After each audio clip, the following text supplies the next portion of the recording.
said, you come against me with a sword, with the spear and javelin, but I come against you in the name of the Lord. And this gospel of the kingdom will be preached in the whole world as a testimony to all nations, and then the end will come. Matthew chapter 24 verse 14. Welcome to a moment of revival fire with Bishop Dr. Ken. May you receive your miracle. By tomorrow, may you get your answer. By tomorrow, may you get your solution. At Revival Sanctuary of Glory, Biruta Satellite, Nairobi, Kenya. God is set to bless, empower, and lift your life.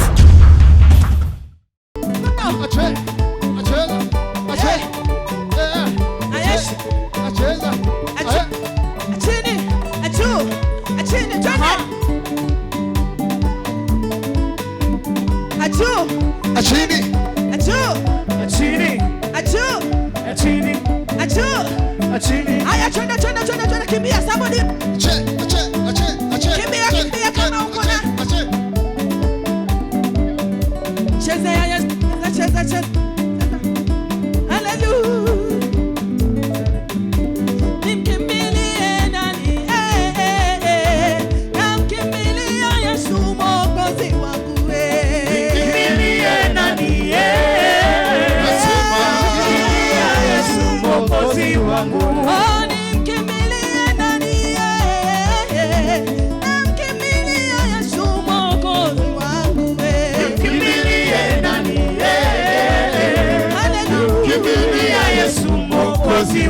Oh, nimtegemee nani wakati wa shida? Namtegemea Yesu Mwokozi wangu. Nimkimbilie nani? Namkimbilia Yesu Mwokozi wangu. Oh, wakati wa mauti nimtegemee nani? Namtegemea Yesu Mwokozi wangu. Nimkimbilie nani? Namkimbilia Yesu.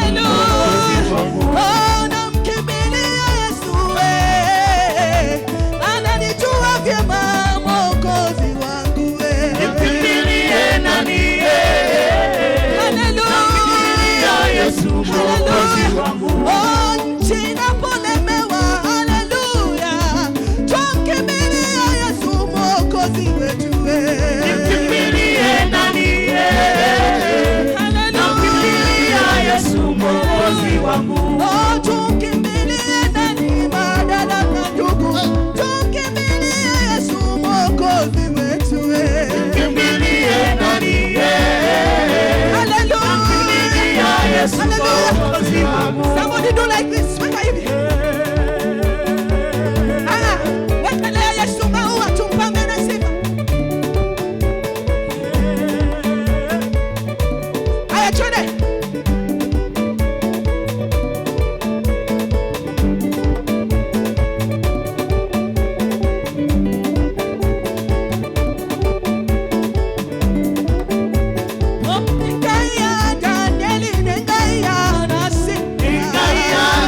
badilika.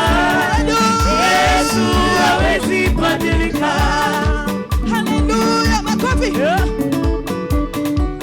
wangu sifu Bwana, sifu Bwana. Moyo wangu, moyo wangu, Moyo wangu moyo wangu, sifu Bwana, sifu Bwana, sifu Bwana siku zote, siku zote. Haleluya, haleluya.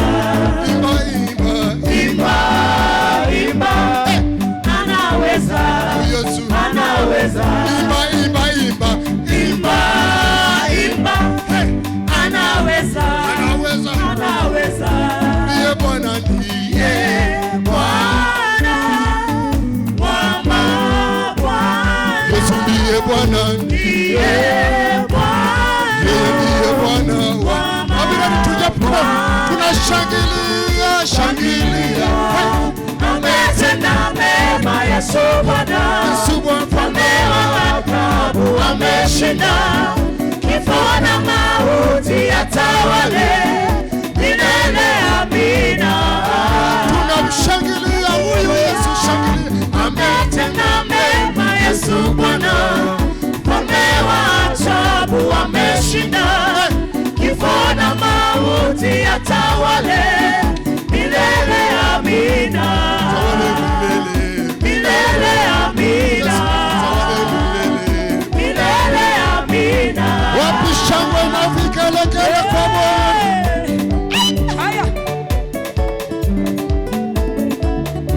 Check, check, check, check, check, check. Let me see my worship.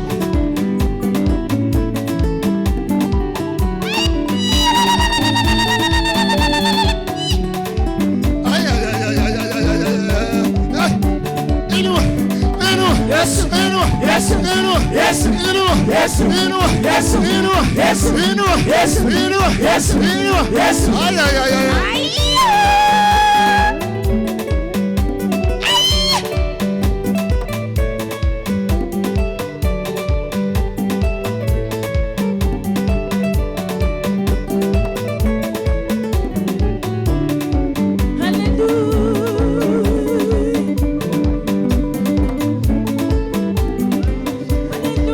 Aya, weka mikono pamoja kidogo, tuone tu kidogo tu, kidogo tu, kidogo tu, kidogo tu. Mikono juu, mikono juu, mikono juu. Kwa Yesu. Mikono juu, mikono juu, mikono juu. Kwa Yesu. Yesu asifiwe. Amen. Yesu asifiwe. Amen. Milele na milele. Amen. Milele na milele. Amen. Milele na milele. Amen. Milele na milele. Amen.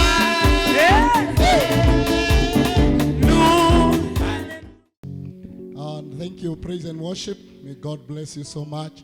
It's now time to hear the word of God. And without wasting any more time, let's invite the man of God, our bishop, to continue. Let's invite our bishop with a hearty clap, even there at home. Be lady, now it's time to hear the word of God. Let's invite the man of God, our bishop, to continue. God bless you. Thank you. Amen. Thank you. Thank you, Pastor. May God bless you. I appreciate. Thank you for welcoming me. Thank you, praise and worship. Thank you for that beautiful worship. Hallelujah. I trust wherever you are, you've been blessed. I trust that you have touched the hem of the garment of the Lord through worship. There's nothing that is as sweet as worship, especially when you worship in spirit and in truth. It is wonderful, really lovely, and beautiful. I've seen so many people saying that they are really being blessed by worship and praise. And I pray may God continue to anoint our team and even to do a great thing. Hallelujah. Thank you, our wonderful viewer, wherever you are. May God bless you. Feel welcome as you join us. My name is Bishop Dr. Ken, right from here, Revival Sanctuary of Glory. Today is Sunday, and we are in our service. And as you know, that we are having live streaming service. So even today, we are streaming live. And actually, we are praying that God will bring a time when we are going to come back to our churches. I know for those who are foreigners at home, or wherever you are foreigners through Facebook Live, I know that you are also wishing that you can join us in the service. And I know that very soon we pray that this epidemic will pass away and you will be able to join in the house of the Lord. May God bless you and do you good. Hallelujah. Thank you so much. What a lovely thing to be in the presence of God. Amen. Let's turn our Bibles and hear from the Lord. It's time for the word.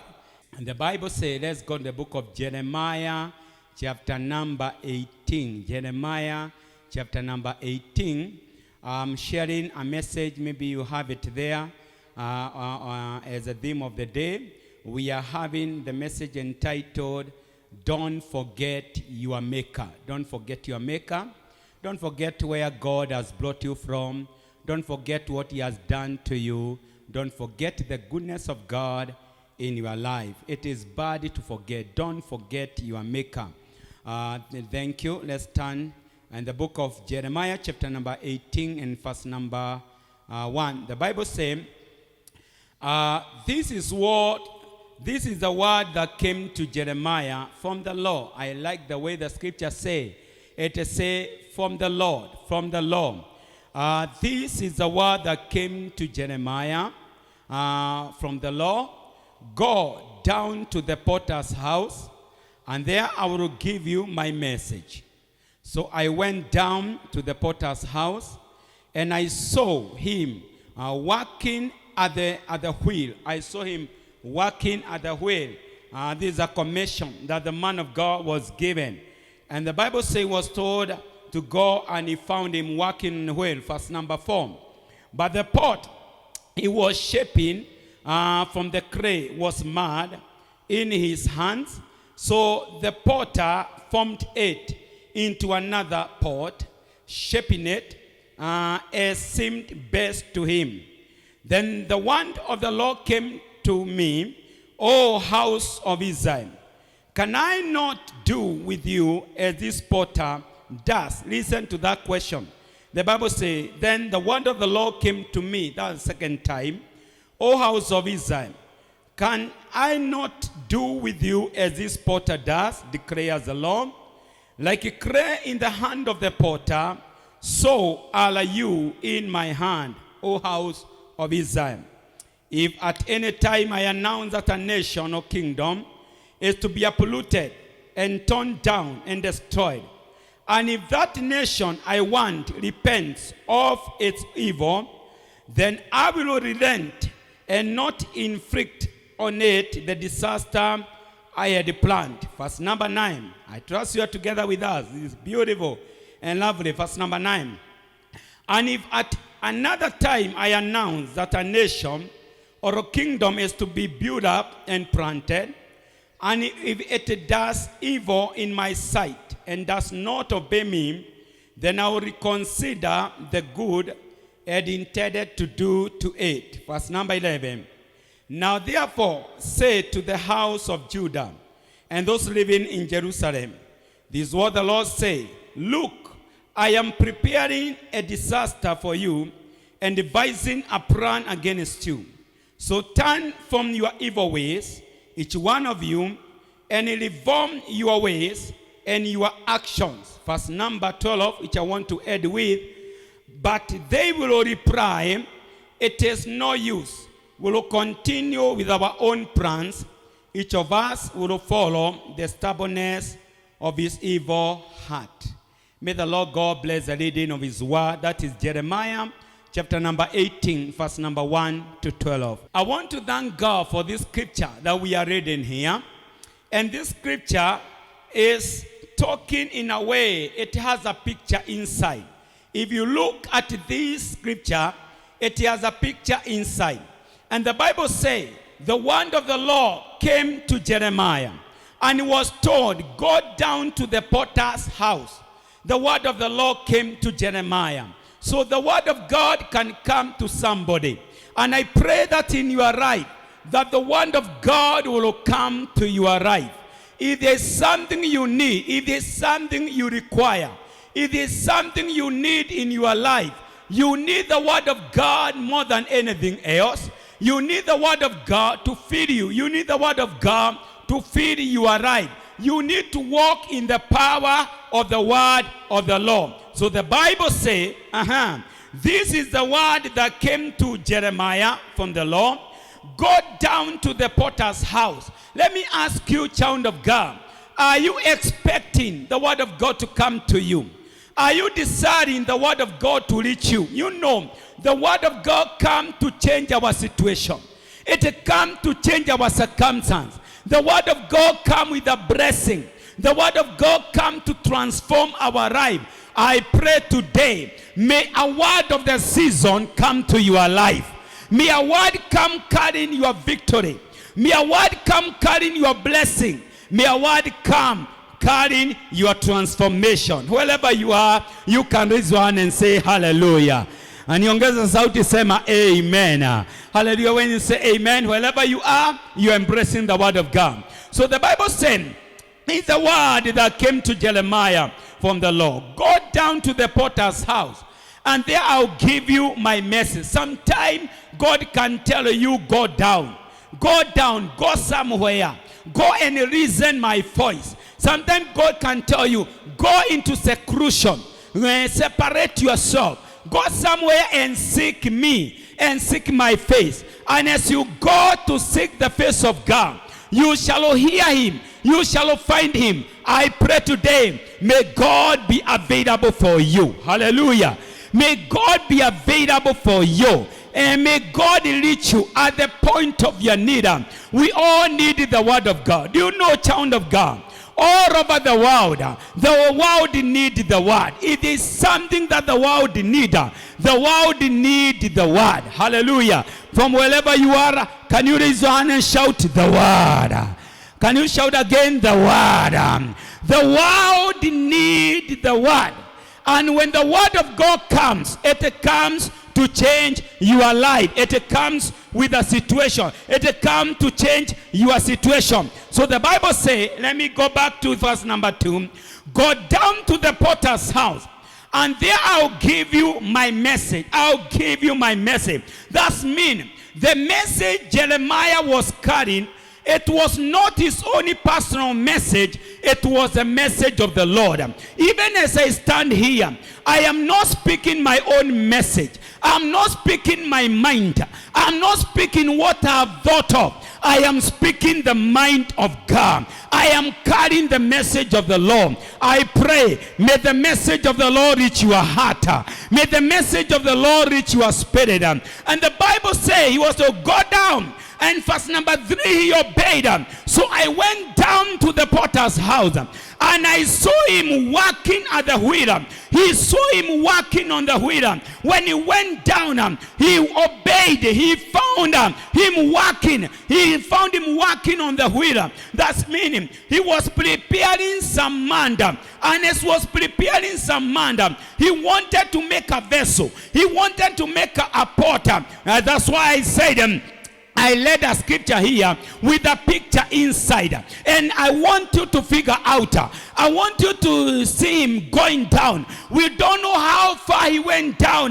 Maybe he went down. You remember where we were born. Sometime we got down to the river. Maybe he went down to the river. And when he went there, he was making a big ramp of Amanda. He wanted to make a vessel. He wanted to make a potter according to the direction of the Lord. I am praying, may God give you a heart that can hear the voice of God. May God give you a heart, a broken spirit that can hear the voice of God, that can hear as God is speaker. Let me tell you, child of God, from the days of old, God has been speaking. Even today, God is speaking. And even today, the day of Sabbath, God is speaking. I trust that in your life, you will hear the voice of God. You will hear the mind of God. And God is going to reach you. And God is going to do something new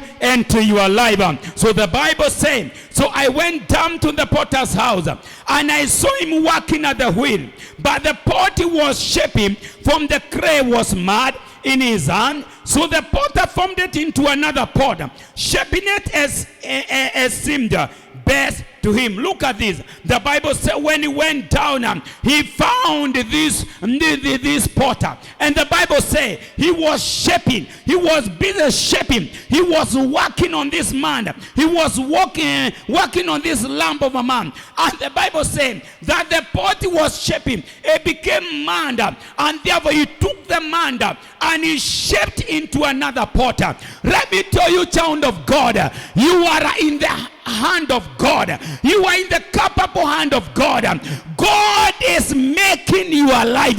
And let me tell you, child of God, God is making you to become a vessel of honor. God is making you to become something treasurable. Somebody raise one and say hallelujah. Can you raise one and say, God is making me? Say louder. Say with confidence. Say, God is making me. God is making you. Hallelujah. I do trust even what we are going through as a country, God is making our country. I do trust even after the coronavirus, we will sing a new song. Even after the coronavirus, businesses shall shine again. Companies shall shine again. I declare there is a comeback. I declare there is restoration. I declare there is victory coming your way. I declare there is breakthrough coming your way. Raise your hand and shout hallelujah. God is doing something new. And the Bible says that he was making into a potter. He was shaping into a pot. Hallelujah. I was my brother Commander, can you put this pot here? Put this pot. Hallelujah. Can you pray for me here? Bring it here. Hallelujah. He was making. Hallelujah. He was making. From wherever you are in the house, you can sing. This is a pot. Bring it here. Bring it here. I know you are strong. That's why it's good to have pastor. Look, hallelujah. There at home you can even clap for him. He's my pastor. Hallelujah. Look, the Bible says he was making to a pot. And he was making it out of mud. And he was shaping it. You see, this pot is made out of mud. And it was made out of a wheel. Something that is spinning. And it was made, it make it into this shape. It was molded. It was shaped. And there's some decoration there you can see on the side. You can see the shape. And let me tell you, out of this lamp, it can make even another shape. It can make even another smaller. It can even make even two. You can divide them. Let me tell you, child of God, you are like a man in the hand of God. And God is making you. God is shaping your life. God is molding you. And I declare, let me tell you, you don't have an idea what God is doing in your life. People who are surrounding you, they don't have an idea what God is making out of your life. Hallelujah. Somebody say amen wherever you are. So the Bible says, look, I want to read this verse. Look at this verse again. Hallelujah. Verse number 3. The Bible says, so I went down to the potter's house and I saw him working at the wheel. But the pot was shaping from the clay was mud in his hand. So the potter formed it into another pot, shaping it as seemed best to him. Praise the Lord. May God continue to shape your calling. May God continue to shape your ministry. May God continue to shape your destiny. May God continue to shape the desire of your heart. May God mold me. Hallelujah. May God mold you. You can even stretch your heart. I want you to relax in the house of God. Hallelujah. Don't be nervous wherever you are. Let's both of you say, Lord, make me. You can shout again, Lord, make me. May God make you according to his own desire. Somebody say amen. Hallelujah. So the Bible says here, let's come back to the scripture. The Bible says, I read the scripture, I like the word of God, verse number 4. But the pot was shaping from the clay was mud in his arm. So the potter formed it into another pot, shaping it as it seemed best to him. As it seemed, let me tell you, you will not make yourself according to the way you want, but it is God who is going to make you. Hallelujah. It is God who is going to make you. Let us allow the Lord to make us. You can, as both of you say, Lord, make me. Hallelujah. You remember Jesus told Peter, Simon Peter, I will make you to become a fisher of men. Hallelujah. God is able to make you. I remember the Samaritan woman. When she met Jesus, she was changed. And when she went back to the village, the Bible says she said, come and see a man who has told me everything that I've ever done. Could he be the Christ? So she became an evangelist. I declare in the name of the Lord, God is making you arrive. God is shaping you arrive. People may not understand what is happening in your life, but God is making you. Oh, you can raise your hand and shout, God is making me.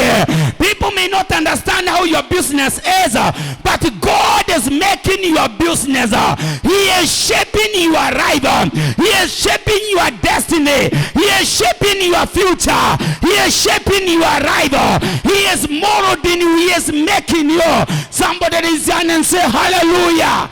Let me tell you, today you may be broke. Today you may be very down financially, but maybe in 6 months you may be a millionaire.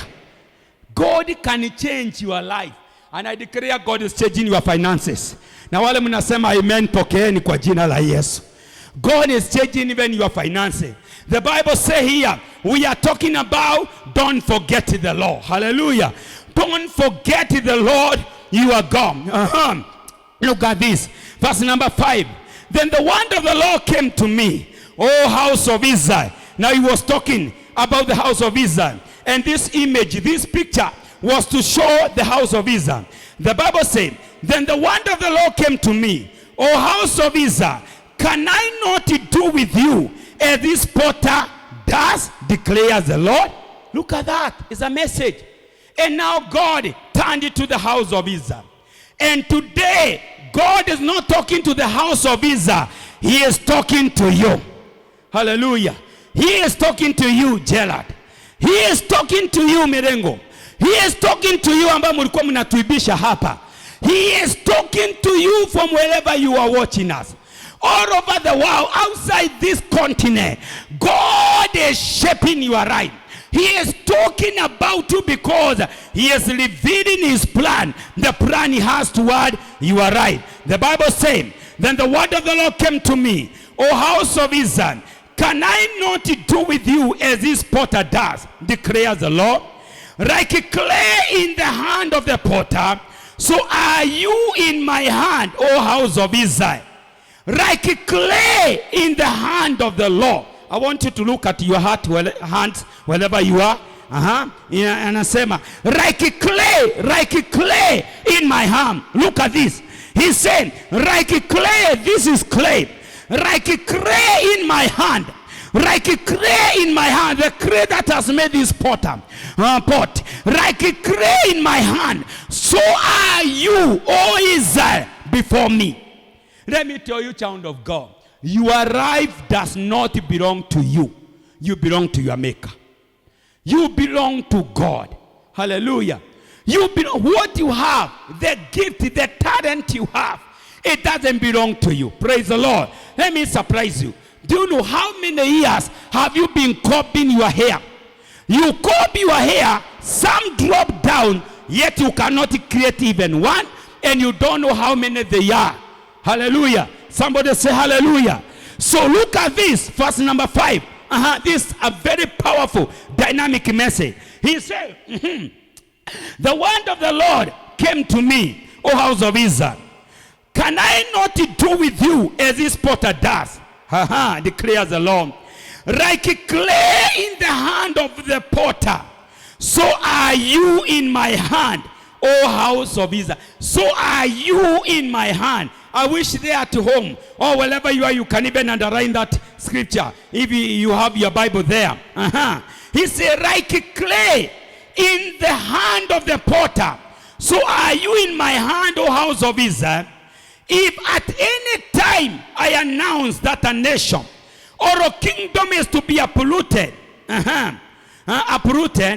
torn down and destroyed, and if that nation one repents of its evil, then I will relent and not inflict on it the disaster I had planned. Somebody say amen. Hallelujah. He said, I will relent from doing what I had the purpose to do. That means God can change his mind. He can change the judgment he was bringing to your life. And he said here, beautiful. He said, then I will relent from inflicting on it the disaster I had planned. Hallelujah. So let me tell you, children of God, let us allow God to make us. Even all the believers, all the church members, wherever you are, a member of this church, a member of all other churches, wherever you are watching us from, allow God to make you. Allow God to mold you. Allow God to shape you. Allow God to build you. Allow God to fulfill his plan, his purpose upon your life. Hallelujah. The Bible says in the book of Jeremiah chapter number 29, verse number 11, for I know the plan I have for you. It is planned for good, not for evil. It is planned to give you hope and a future. Let's both of you say, Lord, I know the plan you have for me. Hallelujah. God is making you. God is molding you. God is shaping you. Somebody say hallelujah. Hallelujah. God is shaping our lives. He is building us. Our wonderful viewer. God is molding us. God is shaping us. He is building us. He is building us. Hallelujah. And I pray, may God build even our nation. Here the Bible is talking about nation and your kingdom. And I know God is also addressing our country. May God shape our country politically. Somebody say amen. Hallelujah. May God build us. May God build our leadership. May God shape for us our future, our destiny. Politically, economically, may God destine our country. Because God is able. Look at this. He said, if it is declared that something bad will happen to a nation, and then that nation turn to God, and that's what I want to encourage her. All people, all members, all citizens of our country, let us turn to God in prayers. Let us seek the Lord. If we seek the Lord, he shall restore our country. He shall build our country. Because our nation belongs to God. And I want to declare here, the devil has no power over our country. Our nation belongs to God. Witchcraft cannot succeed in our country. Evil cannot succeed in our country. No harm can succeed in our country. Our nation is blessed. Hallelujah. Somebody, wherever you are, say your country is blessed. We claim our country is blessed. Our country, Kenya, is blessed. Hallelujah. Do not forget your maker. Do not forget the Lord who has been making you. Do not forget the Lord who has been molding you. Do you know, this far you are, the Lord is Ebenezer. Hallelujah. The far you are is not your effort. Sibidiako. The far you are, how you are, who you are, what you have, it is the finger of God. It is the power of God. Do you know, even to sleep and to wake, it takes the hand of God. Even to eat food and it go to the stomach and it be digested, it takes the hand of God. Hallelujah. For you to have the strength in your feet, in your hand, in your body, it takes the hand of God. Somebody say hallelujah. Let's one and say hallelujah. So let us trust in the Lord. And as we trust in the Lord, as we wait upon the Lord, as we put our hope in the Lord, he shall overcome for us. He shall defeat the enemy. Somebody say hallelujah. So the Bible says here, he say here, then I will relent. And if at any time I announce that a nation or kingdom is to be uprooted, torn down and destroyed, and if that nation will repent of its evil, then I will relent and not inflict on it the disaster it planned. Verse 9. And if at another time I announce that a nation or a kingdom is to be built up and planted, and if it does evil in my sight and does not obey me, then I will consider the good I had intended to do to it. Hallelujah.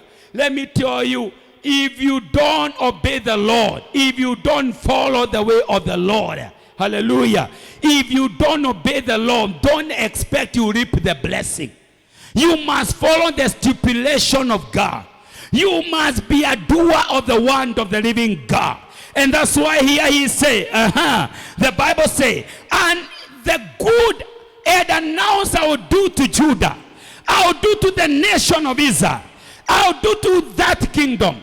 If that kingdom, even if that kingdom disobey me, I will reconsider the good had intended to do unto it. Let me tell you, you need to live carefully. Hallelujah. You need to live carefully. My wonderful viewer, even at this time then when we are not going to church, don't say I don't have a reader who has seen me. Don't say I don't have a pastor who is near me.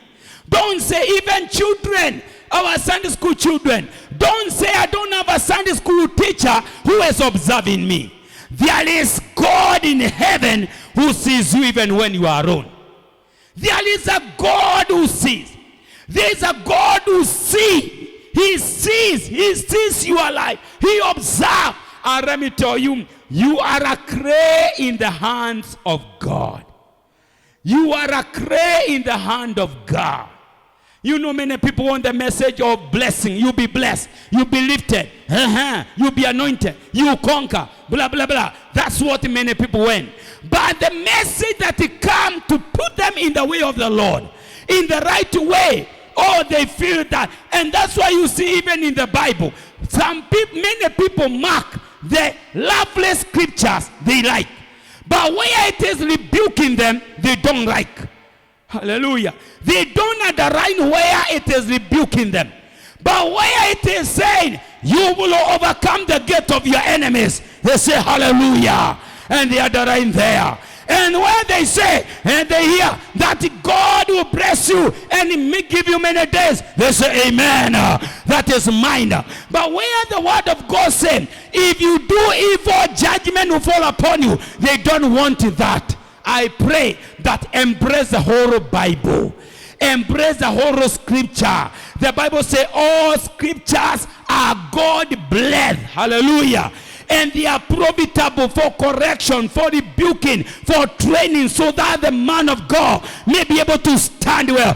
Receive ye the word of God. Receive ye the word of God. Take the word of God the way it is. We are man in the hands of God. We are like man. We are man in the hands of God. God is making. He is shaping us. Hallelujah. Now can verse number 11. I want to go to verse number 12. The Bible says, now therefore, say to the people of Judah and those living in Jerusalem, this is what the Lord say, look, I'm preparing a disaster for you and devising a plan against you. So turn from your evil ways, each one of you, and reform your ways and your actions. Hallelujah. Turn. You see, I was speaking in the Kesha last Friday about turning to God. Turning to the direction of God. Turning to the ways of the Lord. Let us all turn and follow the way of the Lord. And when we turn, what is the meaning of turning? Turning is change of mind. It means a change of mind.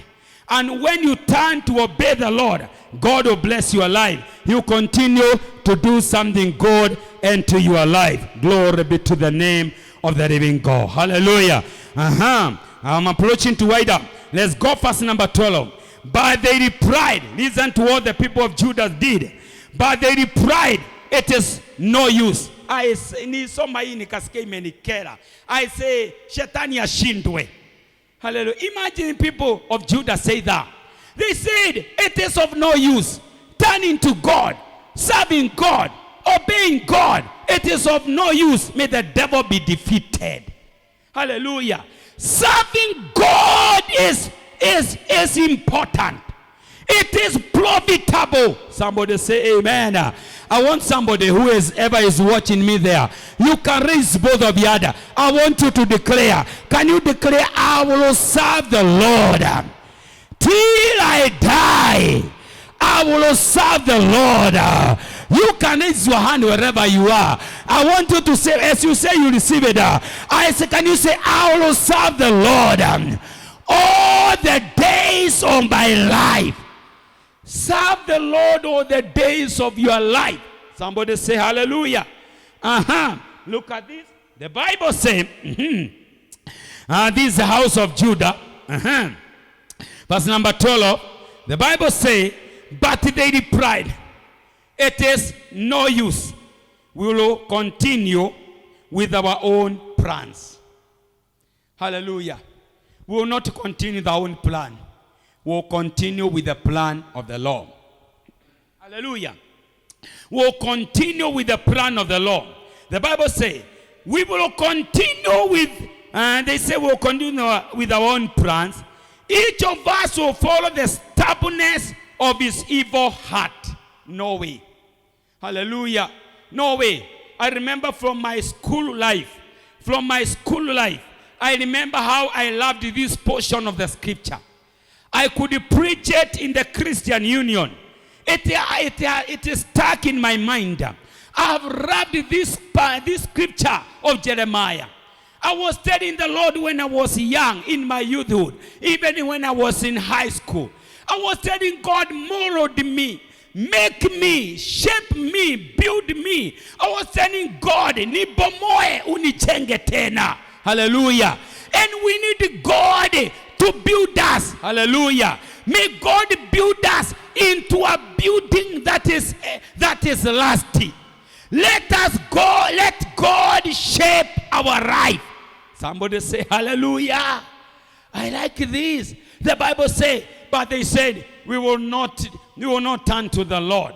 And then the Lord declared the judgment. If you read it now from there, from verse number 13, going to verse number 23, 10 verses, you see the judgment that God pronounced against, the judgment that God pronounced against the nation, against the house of Judah.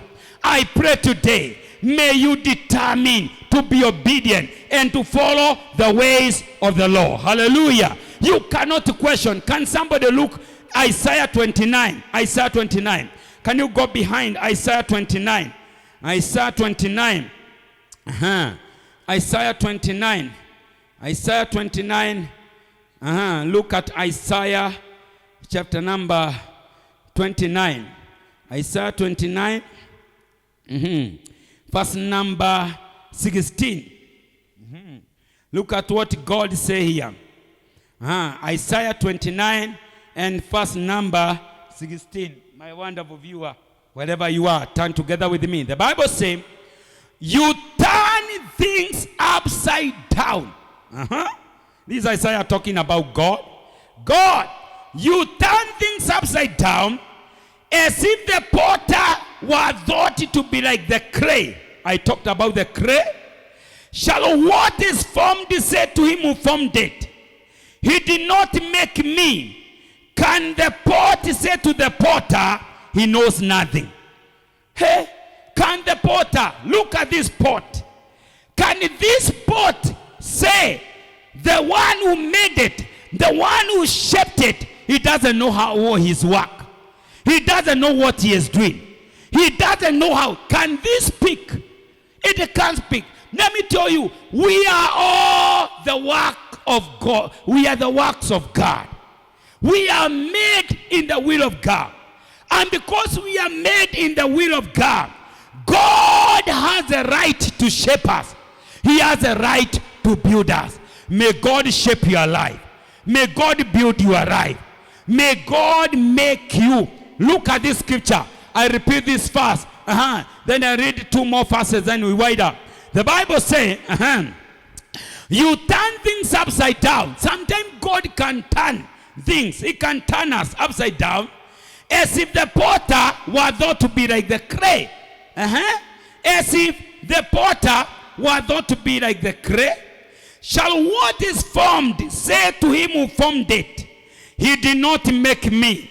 Can the pot say of the potter, he knows nothing? Let me ask a question. Does God knows everything about your life? Does God knows everything about your ways? My wonderful viewer, know that the Lord knows everything. Actually, the Bible says that even the number of the hair of our hands, they are all numbered. God knows the number of our hair. He knows. That means he knows our heart. He knows what we are thinking. He knows what we are planning. He knows everything. Even when you sleep and you wake, he knows everything. He knows your mind. He knows your thought. He knows everything. Nothing is hidden. Everything is laid bare. Everything is uncovered before the eyes of the Lord. Somebody say hallelujah. So the Bible says here, God, you turn things upside down as if the potter were thought to be like the clay. Shall what is formed say to him who formed it, he did not make me? Can the pot say of the potter, he knows nothing? God knows everything. Can somebody say God knows everything? God knows everything. Let me finish by reading Deuteronomy chapter number 6. Deuteronomy chapter number 6 and verse number 12. Deuteronomy chapter number 6 and verse number 12. The Bible says, be careful. Let me give you allow my viewer to open. I want to read on the 2 verses here and then we wider. The Bible says, be careful that you do not forget the Lord. Be careful that you do not forget the Lord. Don't forget your maker. That is my message. Don't forget the Lord who shaped you. The Lord who built you. The Lord who molded you. The Lord who built you. He shaped you. Hallelujah. The Lord who built you. Don't forget the Lord. And the Bible says, be careful that you do not forget the Lord who brought you out of Egypt, out of the land of slavery. Fear the Lord your God. Serve him only and take your oaths in his name. Serve him only. Serve him only. Serve him only. Don't forget the Lord. I encourage my viewer. Don't forget the Lord. Don't forget the blessing and the goodness of God. Don't forget where God has brought you. Don't forget the many battles the Lord has fought for you. Trust in the Lord. Wait upon the Lord and do his will. His lightful will. And in your life, you shall sing. You shall celebrate. And you shall glorify the Lord. Don't forget the Lord. Remember, your maker is strong. And we are all clay in his hands. Remember that our maker is strong. Can you do like this? Say, my maker is strong. My maker is strong. Your maker is strong. Wherever you are, know that your maker is strong. God knew you even when you were in your mother's womb. And he created you in his own way. We are always broken and remade again by God. You can write that. That's very powerful. We are always broken. There are things that come and break our life. But God rebuild us again. God remake us again. God wants to produce the best out of us. God wants to produce the best out of us. Hey, this is powerful. Every somebody like that. Olo inua mkono useme, God want to make the best out of me. God want to make the best out of you. My wonderful viewer, wherever you are, God want to make the best of you. Let me tell you, people have not yet seen the best of you. Even our viewer who is there, I want you to write from wherever you are watching us and listen the word of God. God want to make the best out of you. He is going to make the best. He is going to produce the best out of you. Trust in the Lord. Wait upon the Lord. Follow the way of the Lord. Hallelujah. I remember once I met the servant of the Lord. He is Modi Selulo. And he is an aged preacher now. And I heard him say that it is time I am beginning. And when I look at him and the many years he has been preaching, now almost 90 years, and he says, time I am beginning. I am saying to you alive, it is not yet over until when God says it is over. It is not yet over. God is making you. He is shaping you. He is building you. He is bringing the best out of your life. Hallelujah. God wants to produce the best out of us. Hallelujah. Hallelujah. And I do trust, even after this world tragedy, we will recover and rise again.